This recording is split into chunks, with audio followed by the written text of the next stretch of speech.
Now it's time to hear the stories of Utes in their own words. This is Utes Insider presented by Pepsi. Here's your host, Mike Lageschulte. Hi, everyone. Welcome to the show, and it's being brought to you, as always, by Pepsi, the official soft drink of Utah Athletics. Well, Utah Volleyball is off to the NCAA Tournament this weekend in Provo, Utah. The Utes will face Utah Valley in the first round on Friday at 4 p.m., and then the winner of BYU, Boise State in the second round on Saturday at 7 p.m. at Smith Fieldhouse in Provo. The Utes having another great year for Beth Lanier, finishing 21-8 overall. They were third in the Pac-12 at 14-6. A couple of months ago, we caught up to their All-American outside hitter, Danny Drews, who's been great again this year. She ranks third in the country in kills per set at 5.24. But another reason for Utah's success has been their table setter, Stef Jankiewicz, a transfer from Illinois State. She was a two-time Missouri Valley Conference Setter of the Year before transferring to Utah for her super senior year. And she has clicked from day one with this team, and a big reason why Utah is in the NCAAs once again this season. We'll catch up to her next. Senior setter Stef Jankiewicz, our guest, coming up on Utes Insider. To hear more episodes of this show and other Utah Athletics podcasts, search for them on iTunes, Spotify, and YouTube.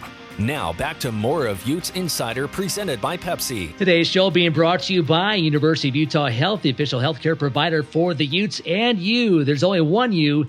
Be treated that way. Visit uvuhealth.org/Utes.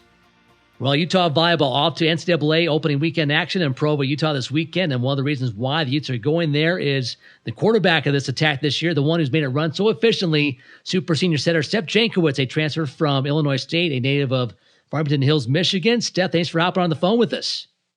Yeah, thanks for having me. Let's get into your background first. Your first year here with the Utes, you grew up in, as I mentioned, Farmington Hills, Michigan. You went to Illinois State for a couple of years and had a great career there, and then you came to Utah. But going back to your youth, when did you start in volleyball, and what got you going in that sport? I first started when I was around 11, and I just got into it because we'd play in gym class in elementary school, and I decided I really liked it and I wanted to compete in it. So back at home, we have Catholic youth organizations, and I was able to join that and join the squad there. And I've just been playing ever since. Were you always a setter, or did you play some other spots? I used to be an outside. I kind of hit my growth spurt early in life. So I was lucky enough to be the tallest. And then slowly people started surpassing me. And I was like, maybe I need to switch positions. So around my 15th year of club, I switched to be a setter. Okay. Well, it's obviously been a good position for you as it turned out. So let's talk about your college career. You go to Illinois State. You're a two-time Missouri Valley Conference Setter of the Year, put up great numbers. And I think I know the answer, but I need to ask it anyway so I can hear it in your words. You could have just stayed there. You know, you had 1 year left as a super senior with the COVID-19 pandemic. Everyone got some free time. You could have just stayed there, but you decided to come to Utah for your final year. What was that led you out west for this last year of college volleyball? Yeah, so it's actually a funny story. I was planning on graduating early from Illinois State and playing beach, and because normal athletes get a fifth year in a different sport anyway. Right. So I decided I wanted to play beach, and then COVID hit and pushed back my graduation a little bit. So by the time I was in the transfer portal, Beth reached out to me and she asked if I would like to play indoor and beach at the U. And I was more than excited to come. I mean, Utah has been a top program in a very high conference. So I was like, if I'm going to finish my indoor career, I might as well go off on a bang. Right. Well, it turned out there was a needed setter with some changes in the offseason and the transfer portal that hurt Utah a bit. So you were there. So when Beth reached out, was it mainly, hey, you're coming for beach, or was she like, listen, we've got a needed setter. You can come in and compete and maybe win the job right away? What was her sales pitch to you about playing indoor volleyball and being the setter for her program?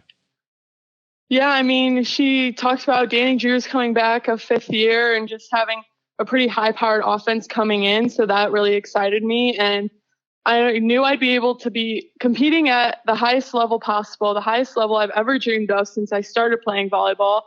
And so Beth kind of sold me on the fact that, Utah has not only indoor, but beach too. So I could play both and I could compete at the highest level with really amazing athletes every day. And it was an opportunity I couldn't pass up. I mean, she's been here for 32 years. She has led this program to the Sweet 16 multiple times. And that's something I wanted to be a part of this year.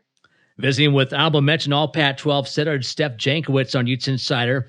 Okay, so you had the conversation with Beth. You come to Salt Lake. Tell us when you got to town and what your transition was like this summer and fall to get ready for the upcoming season.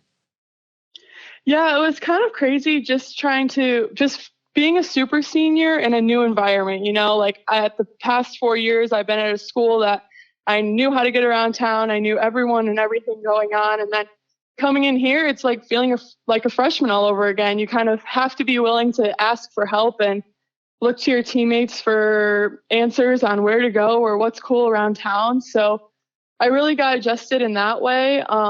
And it was also cool because it was just like a little more, I don't want to say relaxed, but it was a really different experience from my time at ISU. And I think it's been cool, like meeting new people and meeting the team right away and like learning all of these new personalities. But it was really an easy transition, if I were to say anything. Yeah, you make a great point. I mean, it's high-level volleyball in the Pac-12. It's been a top 25 programs, multiple Sweet 16s, but there's kind of a West Coast vibe here a little bit to Salt Lake and this program, and it might be partially the community and the proximity to the West Coast. It could be the kids who come into this program from the West Coast and all over, but there definitely is that. And Beth Lanier has really grown a culture in her time here. I mean, she came in, the program was at one match the year before she got here, and she's built this thing twice, once as a Mountain West program, and then second time around in the Pac-12.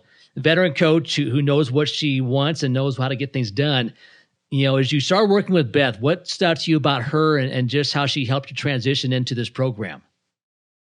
Yeah, it was really interesting just getting used to new coaching styles and just different perspectives on the game of volleyball itself. So that's been the most interesting thing for me during the process. But she really helped giving me a lot of freedom and respect as like a super senior to know that like I know what I'm doing and like she's going to help me through the process of how to beat teams and how to use different offensive strengths that we have. And I think that has been the most important part to me because I'm like, I can run my offense and do what I need to do for success, but she's always there to support me and make sure that if I need anything or any help through that, she's there. You mentioned, Steph, playing with Danny Drews, and I talked to her on this show earlier in the fall, and I said, you're not only probably the best volleyball player in program history, you might be one of the best athletes in school history. I mean, anytime you are a multiple first-team All-American, to me that puts you in that rarefied era of being amongst the best, and she's been spectacular to watch. We had high expectations, but I don't know if everyone saw this coming from her, where she has just been so dominant for so long. As you play with her this year for the first time, Steph, what's been your impression of Danny Drews?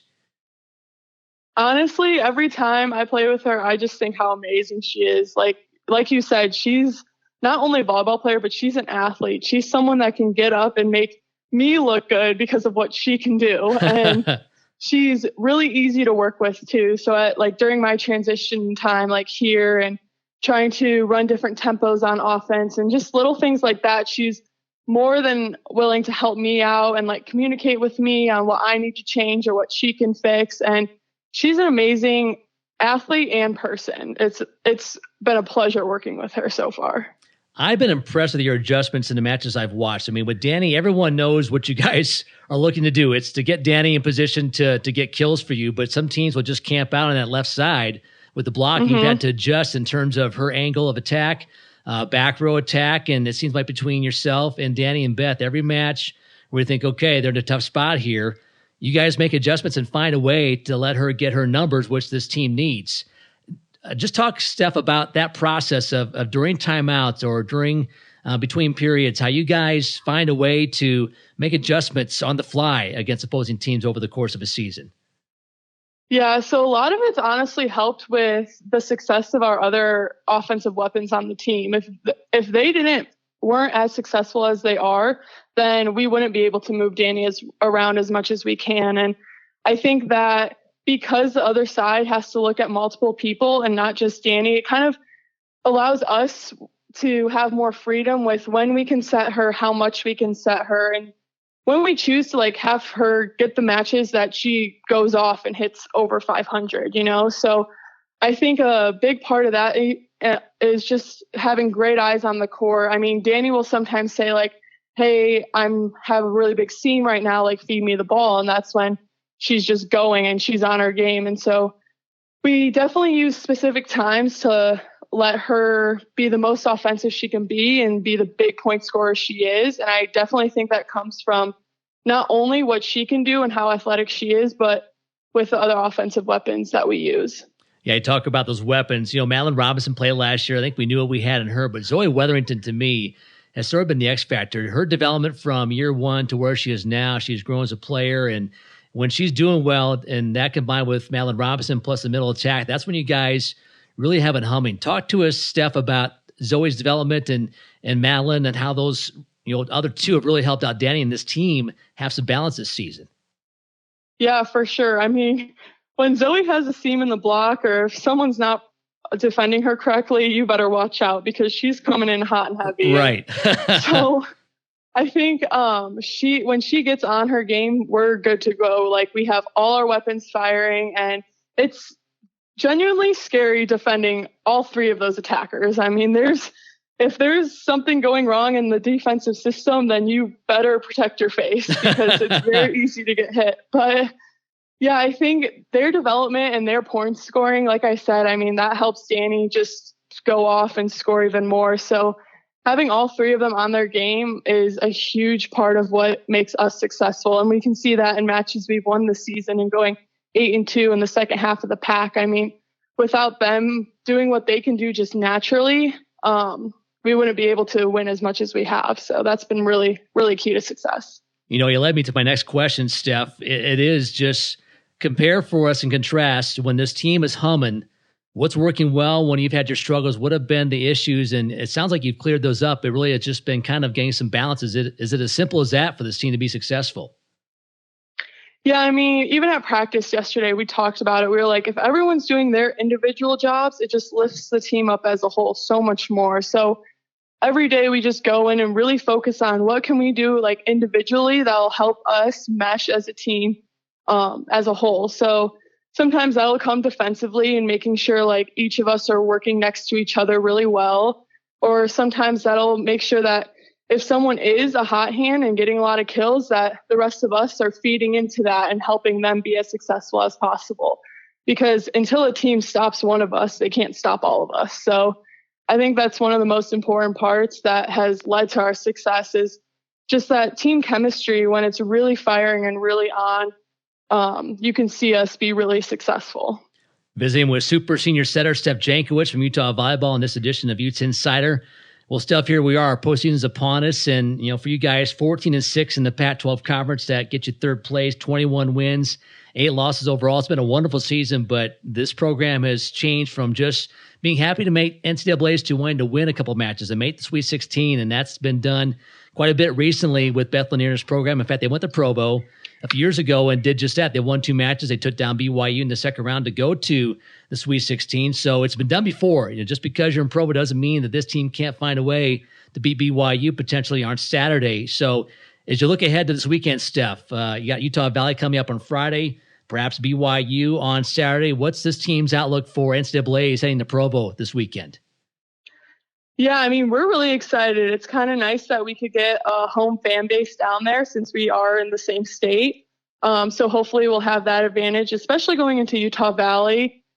We beat them twice this season, but we know that trying to beat a team a third time is going to be tough, and it's NCAA, so they're going to bring their A game.